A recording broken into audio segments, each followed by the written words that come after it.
Hello అండి అందరికీ. Today recipe వచ్చేసి ఎగ్ కర్రీ అండి. సింపుల్గా చేసేస్తున్నానండి. ఇంట్లో చేసుకునే విధంగా మన ఇంట్లో అన్నీ ఉండేది వాటితోనే చాలా సింపుల్గా రెసిపీ అయిపోతుందండి. మీరు కూడా ఇలా సింపుల్గా చేసుకోండి. ఎగ్ కర్రీ చేయాలి అంటే ఒకసారి నేను చేసే విధంగా చేసుకోండి. ముందుగా గుడ్లను ఉడకబెట్టుకోండి. ఒక బౌల్ పెట్టుకొని కొంచెం ఆయిల్ వేసుకొని గుడ్లను వేసుకొని కొంచెం సాల్ట్ అలానే పసుపు వేసుకొని మంచిగా వేపుకోండి మీడియం ఫ్లేమ్లో. అలానే 2 స్పూన్ల ఆయిల్ వేసుకోండి. సన్నగా తరుగుకున్న ఆనియన్స్ వేసుకొని దూరగా వేపుకోండి పచ్చివాసన పోయేటట్టు. మనకు కర్రీ టేస్ట్గా రావాలి అంటే ఆనియన్స్ పచ్చివాసన ఉండకూడదు.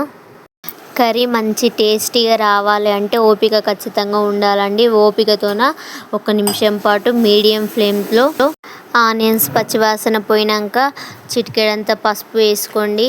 అలానే అల్లం పేస్ట్ వేసుకొని వీటిని కూడా వేపుకోండి. పచ్చివాసన పోవాలి అల్లం పేస్ట్ పచ్చివాసన వస్తే అసలు కూర టేస్ట్ అనేది ఖరాబ్ అయిపోతుంది.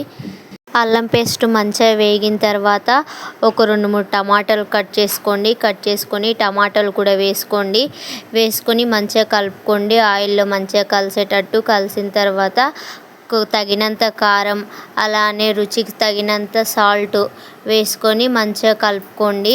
ఆయిల్లో మంచిగా మొత్తం టమాటాలకు ఆనియన్స్కి మొత్తం పట్టేటట్టు కలుపుకున్న తర్వాత ఒక 2 నిమిషాల పాటు మూత పెట్టుకోండి. 2 నిమిషాల తర్వాత మళ్ళీ తీసి చూడండి. టమాటాలు మొత్తం నూనెలో మంచిగా ఉడికిపోయి ఉంటాయి. అలానే మనం ఒక చెంచాతో మొత్తం టమాటాలన్నీ స్మాష్ చేసుకున్న తర్వాత కొన్ని వాటర్ యాడ్ చేసుకుందాం. దీంట్లో కొంచెం గ్రేవీ లాగా కూడా ఉండాలి కదా, మరీ గట్టిగా ఉండకుండా. కొన్ని వాటర్ యాడ్ చేసుకున్న తర్వాత మళ్ళీ 1 నిమిషం పాటు మూత పెట్టుకున్న తర్వాత అది బాగా మరగనిద్దాం. మరిగిన తర్వాత అలానే ఒక్కొక్క గుడ్డు వేసుకుందాం. దీంట్లో మనం ఉడకబెట్టుకున్న గుడ్లు ఉన్నాయి కదా, అవి మొత్తం ఒక్కొక్కటిగా వేసుకున్న తర్వాత గరం మసాలా వేసుకుందామండి. గరం మసాలా వేసుకున్న తర్వాత కొత్తిమీరని నీట్గా కడుక్కొని చిన్నగా కట్ చేసుకొని కొత్తిమీరని కూడా వేసుకున్న తర్వాత 1 నిమిషం పాటు మూత పెట్టండి. పెట్టిన తర్వాత స్టవ్ బంద్ చేయడమే అండి. మొత్తం మసాలా కూడా కొత్తిమీర కూడా మంచిగా ఉడికిపోతుంది. మన కర్రీ అయితే చాలా అద్భుతంగా అయింది. మేమైతే ఇంట్లో అయితే అందరం చాలా ఇష్టంగా తిన్నామండి. మీరు కూడా ఖచ్చితంగా ట్రై చేయండి. మీ ఇంట్లో అందరు చాలా ఇష్టంగా తింటారు.